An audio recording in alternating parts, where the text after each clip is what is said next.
Pas que nous ayons comme problème, c'est que ça a sauté, entre guillemets, à cet endroit-là. Donc ça a sauté, c'est un accident. En accident, en fait, quand vous voyez la page 10, ça va répondre à ta question.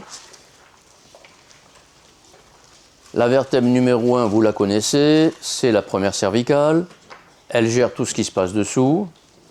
Ben, le problème par rapport à ça, c'est que quand elle est en accident, elle se bloque. Donc nous, qu'est-ce qu'on va faire pour l'accident? Il va falloir qu'on débloque la première cervicale. Pour débloquer la première cervicale, on va lui étirer les muscles capitis, les muscles qu'il y a au niveau du cou, pour la libérer.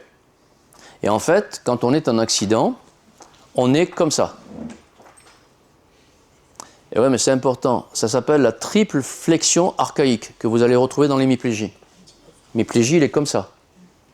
Donc là, un accident, rappelez-vous, je plante les orteils au sol pour tenir, je rentre mon sacrum pour me protéger et je mets la tête en arrière.